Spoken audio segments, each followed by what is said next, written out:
Hi, I'm Mike Stanzik, and this is Digital Electronics Classroom, and today we're going to do a shift register build.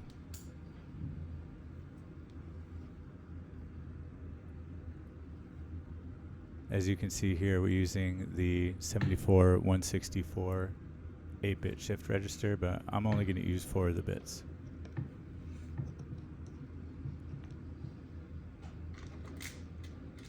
I like to make sure that I bend the tines a little bit, the pins, before I put it into the breadboard, because otherwise sometimes it's a little bit too wide.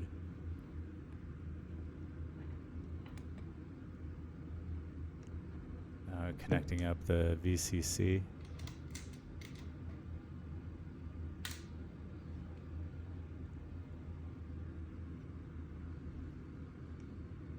And this is the clear pin, so where it's active low, so I'm setting it high so we don't clear it.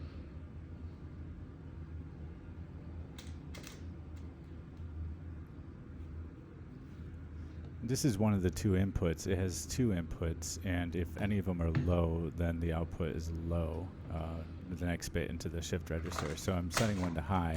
That way I can control it with just the 1 input, which is pin 1. Oops.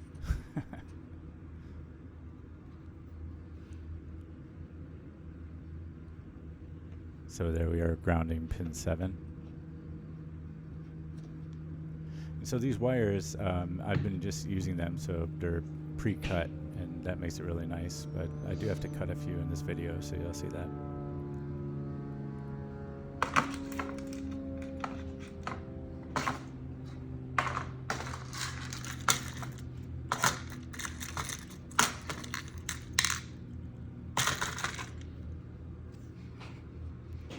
So now I'm going to put in LEDs to show the values in the shift register. And on an LED, remember the long lead is the one that's a positive side. They are directional. So I make sure that I put each lead into its own separate row. Leave a little space between them so it's easy to connect to.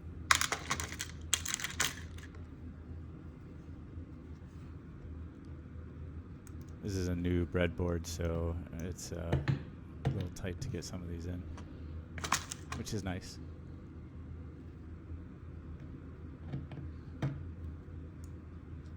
All right, that looks pleasing.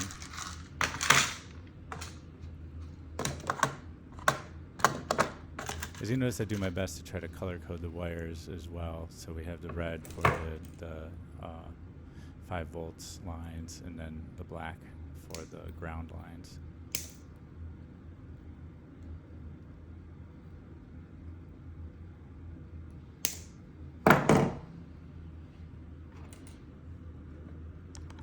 So I've just clipped these resistors here, and these are 220 ohm current limiting resistors, and they go between the negative side of the LED and ground. And this limits the current such that it's around, I think it's like 25 milliamps, so that the LEDs don't get damaged and they're bright enough to see.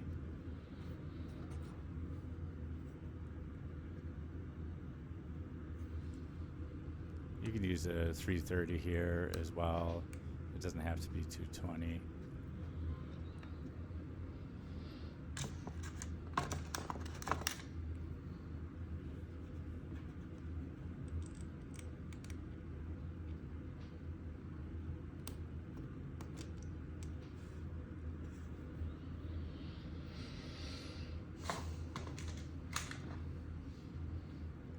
I wanted to show this real time so that you can, do this build yourself if you wanted to. So then the output pins here, starting at pin 3, 3, 4, 5, and 6 are the first 4 bits in the shift register. And so I just have to connect those. And I had these pre-cut that are about the right size, so I use them. And I'm using the blue for the output color.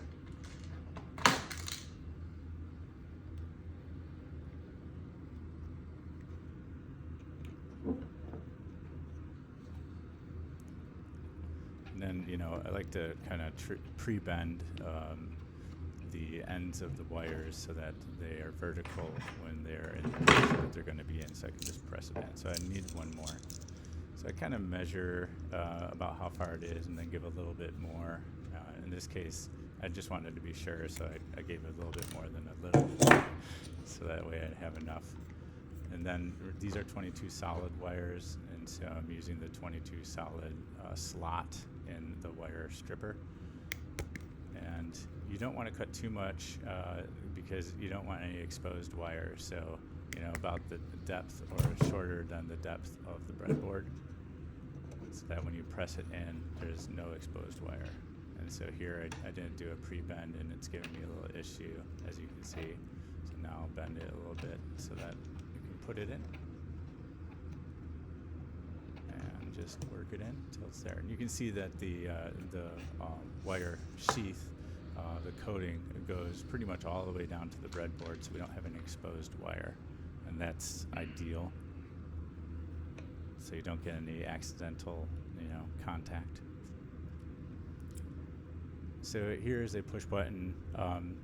I like these push buttons here, and you couldn't really see it, but they have straight pins instead of the curved ones that are meant to be, in the through hole, but they have a weird little kind of little loop to them, or little bump out that's going to grab the circuit board. They tend to pop out a lot more easily, so these ones I like better.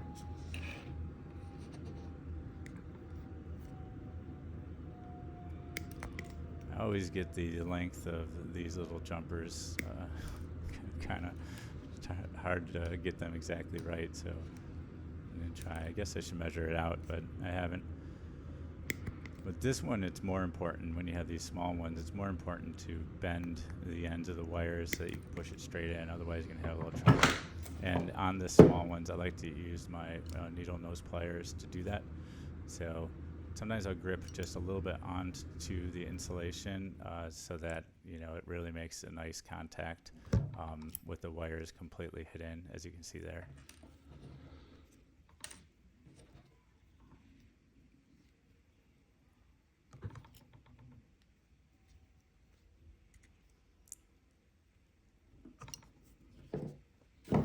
So I'm making two because I'm going to have two buttons. So this button that I'm putting in right here is going to control the clock. And so I can cycle this. This transitions on a positive edge. And let's see if we can get that in there. There you go. Looks good. Maybe a little bit long on the wire, so it's popping up just a little bit, but that's okay. And I'm moving this down because I realize I'm just going to connect my pull-down resistor directly to the ground rail. So I'm preparing that now. Again, I like to clip off the excess so we don't have a resistor just kind of sticking up in the air. And it makes it nice to have it nice flush to the board. So just leave a little bit on the end, enough that you can pop it in there. So this is a 10K ohm pull-down resistor. And really its purpose is to separate the VCC 5 volts from the ground when the button is pushed, so we don't have a short. And then when it's not connected, you still have a connection to ground, so you give a valid low signal. And so that's the clock pin. Oh, too short. You're gonna have to cut one. Again, kind of measure it, a little bit of excess.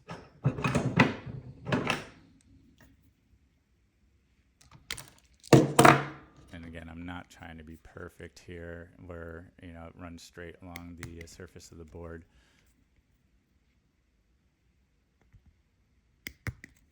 A little pre-bend, and the long ones you can kind of do it by hand.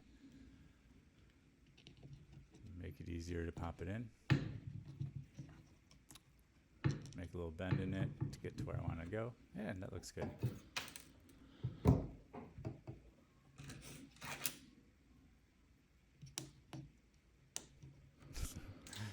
Even these buttons pop out a little bit, but they are better.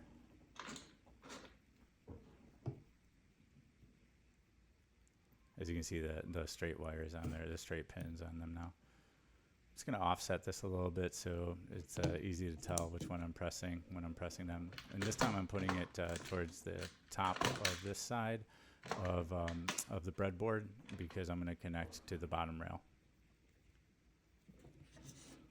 And so these are active high buttons, and so I'm going to connect the high end to one side of the button, so 5 volts to one side.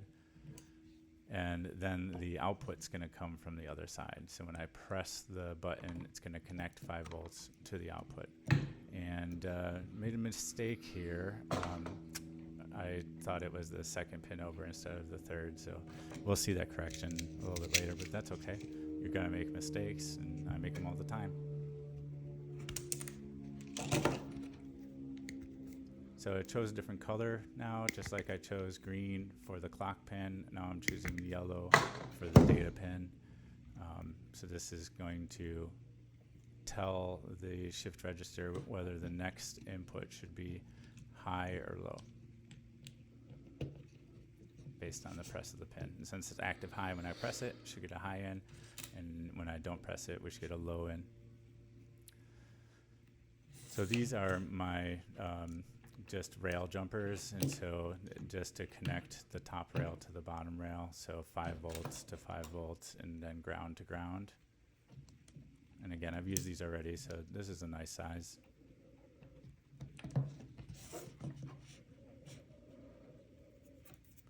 And now I'm going to connect my power supply. It's set at 5 volts, and I can put it into this top rail and it'll connect to the bottom rail, and then everything will be connected. And it's not going to work because of the mess up I have on the button. So I'll try it. So I'm pressing the button, now I'm clocking it, and it's not doing what I want it to do. So what is wrong? And I look and I'm like, I see. That's what's wrong. It's got to be over 1. And we'll move it over. Probably should just move the 5 volts and move the whole thing to the left, but that's okay. This way I had to move 2 pieces instead of 1.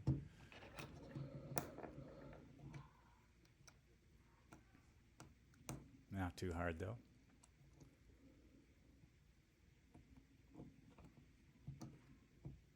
All right, there we go. So now we can see it adding the 1s in and adding a 0 based on whether I'm pressing or not pressing the left button. And now you might see that sometimes jumps and puts 2 in at the same time, like it did right there. And this is because of the button that I'm using for clocking is bouncing. And so basically it makes contact, bounces off, and makes contact again. And so that bounce causes it to see 2 clocks cycles instead of just 1. And so it's difficult to prevent that in this situation. So I just know that it's happening and realize that this is operating the way I want it to. Clear it.